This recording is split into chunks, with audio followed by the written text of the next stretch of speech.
Like, I think maybe it'd be interesting to find out, since we're doing thing on Chicago, exactly, what some of the specific problems are right now in Chicago. We know about a little bit about the lunch thing and about the health clinic, how that was shut down, but especially you, Fred, because like you're the leader, you're the chairman here for Illinois, is that? Yeah. And so maybe if you could just wrap some of the stuff that you think is really specific, that especially to Chicago, and then in general, whatever. But maybe we could start with that. We got a lot of problems in Chicago. Our Deputy Minister of Defense, Bobby Rush, is out on 2 appeals for gun charges. I'm out on an appeal for trumped-up robbery, and we got around 9 people still locked up in jail.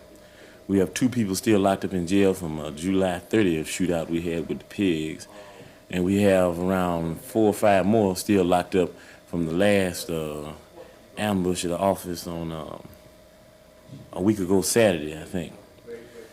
And these people are people that work hard for the party here in Chicago, and the main thing that we believe caused the vamp on the office leads right back to what you were talking about, the chairman being in Chicago.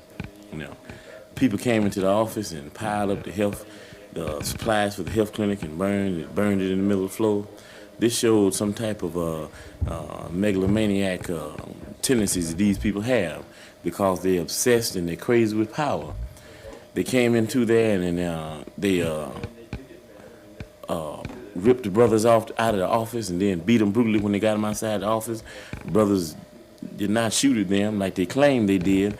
They said that somebody in the block was sniping, and these drunkard bastards went up in the office and burned the whole office down because some people were shooting at them. The main issue is that the chairman's down there at the federal building, and the chairman's being tried illegally. We don't think that old people have a right to try the chairman. We don't think that this judge, he's too old, he's too outdated, he's too outmoded, he's too decrepit, he's too senile, he's too stupid, and he's too racist, and he's too imperialistic to try a chairman. He's got too many fucked up traits. And so the issue now is that we organize the people around some of these bad traits, some of these illegal traits that this man has, some of these traits that would not allow him, whether he wanted to or not, to be able to give our chairman a fair trial. You see, when you get that old, you don't do what you want to do. You do what you have to do, And even if he did get some type of good feeling about wanting to try a chairman in the proper manner, he wouldn't even be possible. He doesn't have enough strength in his body to try to withstand any type of attacks that the press would launch on him if he gave our chairman a fair trial. We want him out of the courtroom, and we want our chairman released, because the chairman is not a criminal. As a matter of fact, he's just the opposite of a criminal.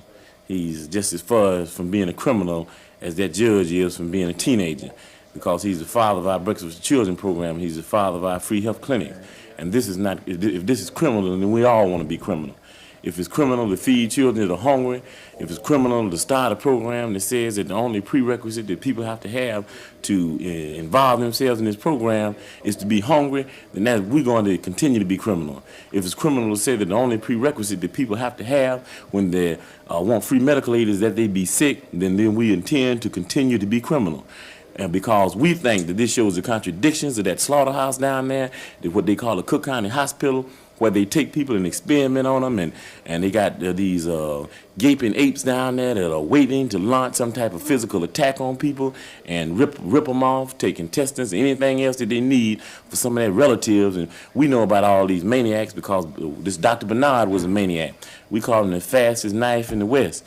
And he's ripping black people off, and all these fascists ripping black people off. It's a racist tendency. These people don't have any right to determine when black people are going to die. They don't have any right to be able to lay a black man down and say that we think he was close enough to death that we should take his heart.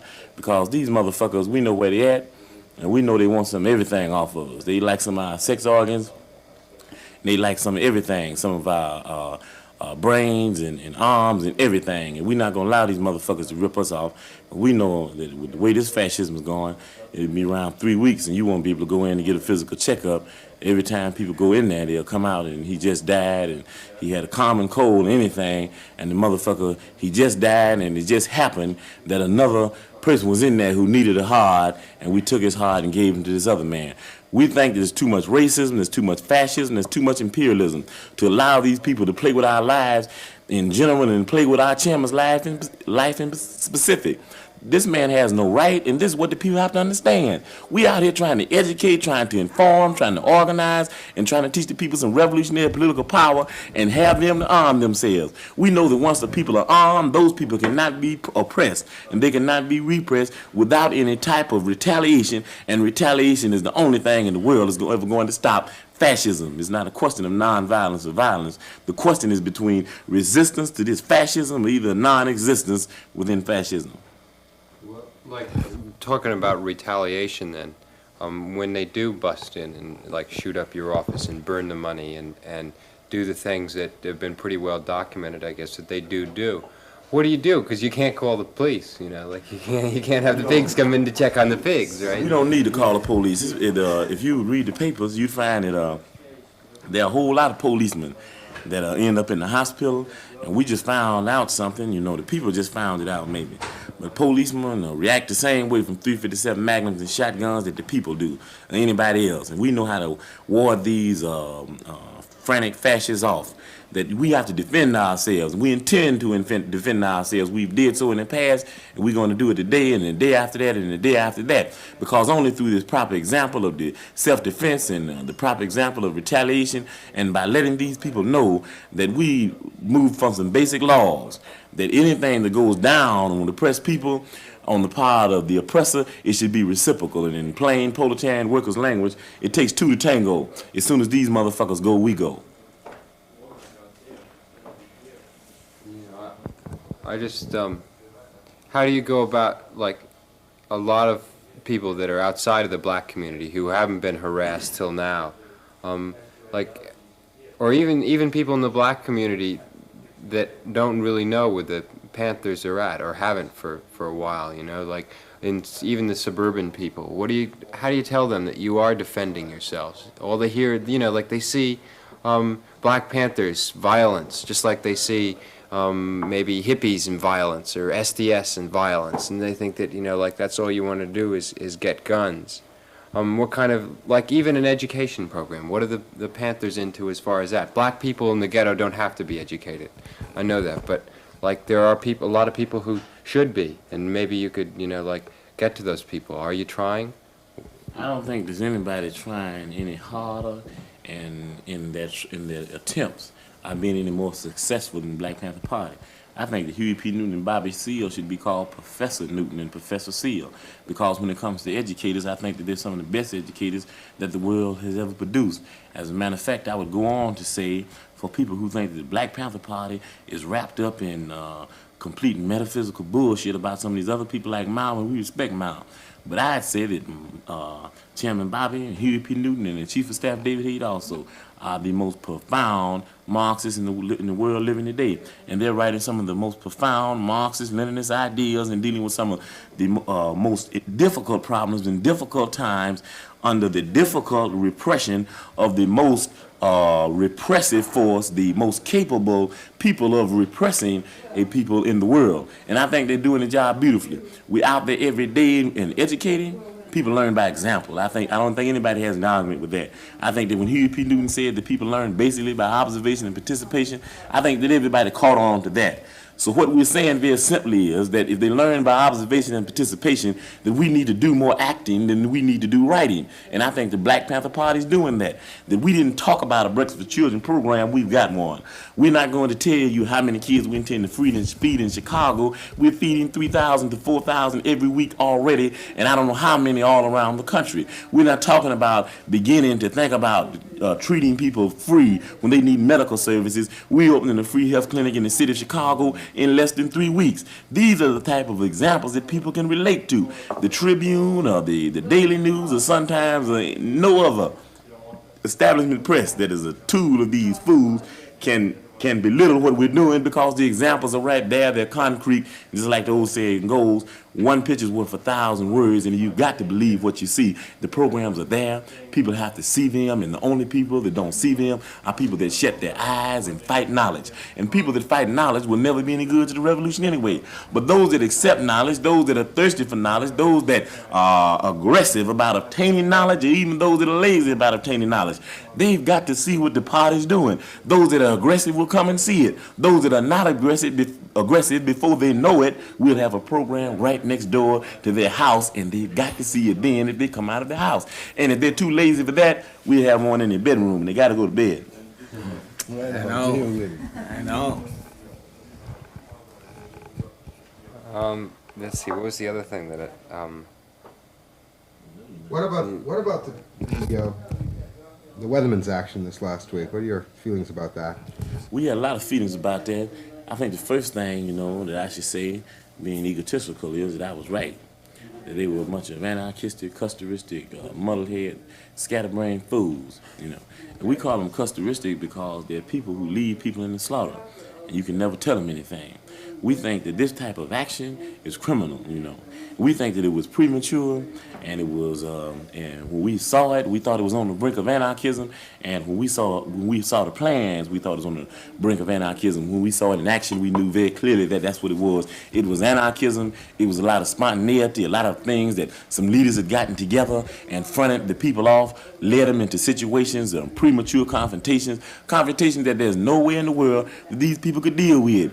People were locked up, astronomical bonds were set, money would have to be spent that could have been spent for revolutionaries who have been locked up, and if they were allowed to be bonded out, they would be back on the streets engaging in a constant revolutionary struggle, a day-to-day, month-to-month, year-to-year struggle in order to, benefit the people. But what do we have to do instead? Because of these megalomaniacs, then we have to see people that have money that would donate something to the movement, giving these people money. These people in SDS very clearly showed that they had all types of wrong tendencies, organizational chauvinism and racism and opportunism and everything, because it's opportunistic to use the Black Panther Party as the vanguard when it benefits you, but then when the Black Panther Party as the vanguard tells you that a move that you're making is ideologically, politically, and organizationally an incorrect move, and you refuse to accept that basic Marxist-Lenin theory that they give you, then that proves then that you only believe that the Black Panther Party is the vanguard when it's beneficial to you. That is the definition very clearly of an opportunist, and that's what they are. They're opportunists. We say this, that there's a difference between the vanguard and the people, whether I like it or you like it, anybody else likes it. The definition says that we are supposed to educate the people and teach them the correct way to carry out a revolutionary struggle. Now, whenever these fools get to thinking that they the vanguard, then they're out of their mind because they have to be the people. The first move to commit to prove to yourself that you understand you the people is to listen to the vanguard. They refuse to do that. They refuse all knowledge. We call them some know-it-alls who get a smattering of knowledge and move out on a premise that they think revolution is a game. We think revolution is far from that. Revolution is a discipline, art that people have to perfect, and if they don't perfect it, then what they're doing in fact is, you know what they're doing? Weathermen and people like weathermen are setting up a situation. They're planning some counter-revolutionary. They're planning some opportunistic and some anarchistic. They're planting some individualistic and some chauvinistic and some custoristic seeds in the ground now, that when these seeds come up, these seeds will have vegetation on the end of them that will frighten people. It will have horror that will horrify the masses and terror that will terrify the masses. Why? They're setting up premature confrontations by which the pigs, the reactionary ruling class, will be able to destroy the whole movement. That's kind of revolutionary, and we have to define it. We say that they were wrong and they were a bunch of muddleheads. We're going to criticize them educationally. We try to set examples and show them some discipline, educational demonstration, instead of all this hee-hawing and funny tickling and jumping up and giggling down the federal building and turning flips, because these are nothing but a bunch of acrobatic counter-revolutionaries and nothing but a bunch of fools. You're talking a lot, and I can see what you're saying about the anarchy and the whole trip about that with the SDS, and yet, like, you and the people around you seem to be, like, always in danger. You could be killed as you walked out of here, because this happened to a lot of people in the Black Panthers and all the black movements.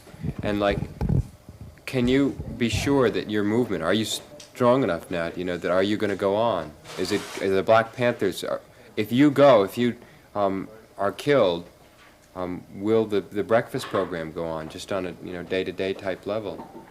Well, last year we started 3 Breakfast for Children program. And this year we gave those 3 to the people, and they're running those Breakfast for Children already.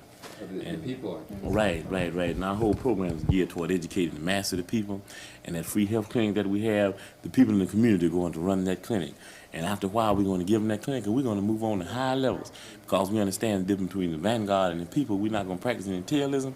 We're going to keep out there setting up some new examples, some new revolutionary programs that the people can basically relate to because basically people are progressive and basically people are revolutionary. We're not worried about them killing anybody because I think that, you know, they jailed Huey P. Newton and they ran Cleve out the country, Elbridge Cleve out the country, and they jailed Bobby Seale, and we got David Head up there now, who's very capable, most capable of running the Black Panther Party, and they can just take all of them they want to. We're always going to have someone to fulfill that position because that's the type of organization the Black Panther Party is. We don't produce buffoons, we produce leaders. With everybody in the Black Panther Party on any type of cadre, he's becoming a leader.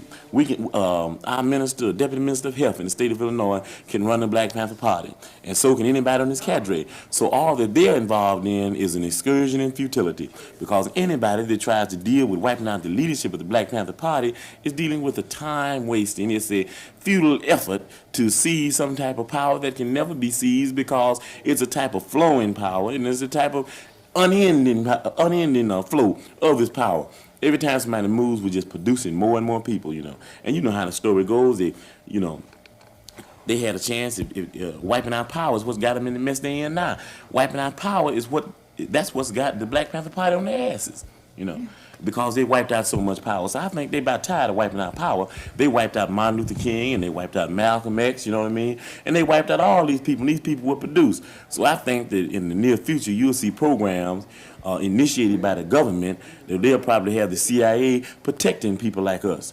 Because when they wiped out Huey P. Newton and Elbridge Cleaver popped up, I know very well that they said we wish to God that we had have kept Huey P. Newton on the scene because this motherfucker's out of his mind.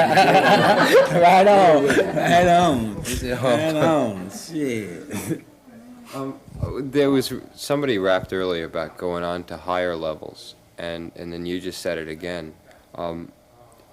That's and then you qualified it by talking about like no new programs, but like what about higher levels? What are higher levels right now? What would you like to move on to besides like what you're doing now?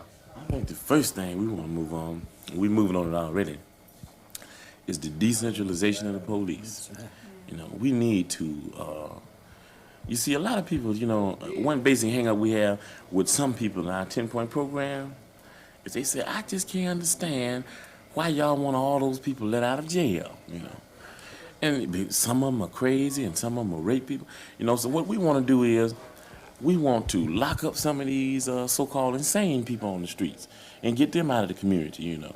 And a lot of people make jokes. They say, well, every time you go by a mental institution, they're hollering at you saying you're crazy. I don't know if that's, you know, incorrect on the part of those people, you know. I think that we see, it's a difference, you know what I mean? You have priorities. If you had a maniac that had to be loose, I'd rather have him on the streets, walking around every day, than running the country. Now, we had a maniac with Lyndon Baines Johnson who started all kind of wars, you know what I mean? That's a megalomaniac. And you can look, Webster says that. I didn't write the dictionary. That's a megalomaniac. They pronounce it megalomaniac, but I like to say megalomaniac. Now, then you got Nixon now, who's a fascist, megalomaniac himself. He's on the streets loose. Attorney Mitchell is a maniac. This pig who was stealing all those guns is a maniac. All these maniacs, but look what they're doing. They control the destinies of people's lives. So let's let some of these small-time maniacs out in order to lock up some of the big-time maniacs, you know. And so we're not worried about any of that. We're talking about, we said move to a higher level. We're moving to a level whereby the people are going to take over control of their destiny. They're going to take over control of their community. And the first way in doing this is dealing with the most integral part of the fascist three-way oppression. We say demagogic lying politicians and avaricious greedy businessmen, and we say fascist pig cops. But the one that's most evident, the one that's closest, the one that's more clear, the one that's more defined in the black community is those fascist pig cops. So what we are saying is, if the people can deal with these fools, then we would have taken a revolutionary step. A revolutionary leap, I should say. So that's the program that we think is going to move things to a high level. It's going to raise some contradictions. It's going to cause some antagonistic contradictions. We're prepared to deal with them, and we think the people are prepared to deal with them. They like to say that our people are not armed, but we're not worried about that. And if you don't think they're armed, go down to Presbyterian St. Luke and ask all them pigs laying up there that I don't know what happened to them, you know. If they were shot with BB guns or slingshots or what. But it's a whole lot of them in the hospital. You ought to go down there and talk to them.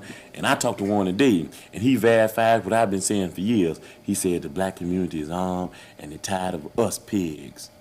What are your feelings about this trial, and what's the significance for the black community? The only thing I see that the trial is going to be significant in is that it gives people a chance to organize around fascism before it wipes us out. You know, I don't think that we should get into too much of a habit of calling this a trial. It's nothing but a hecatomb, you know. There's no sense in, you know, using words that we're not supposed to be using, you know. We know better than that. We wouldn't call this bottle here a cup because that's just not what it is. It might be close to that.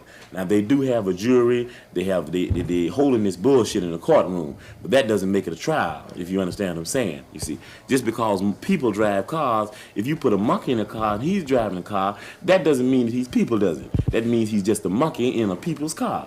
And that's all that shit is just some bullshit in the people's courtroom, and that's what we're going to move to a level to get that shit out of the courtroom because it's improper, it's irregular, it's illegal, it's ill-timed, it's uncouth, it's every bad thing that a person could think of. Now, anybody knows that, you see, what they should do is go in there and reestablish and rearrange the whole thing because we know very well that the main objective is locking up our chairman.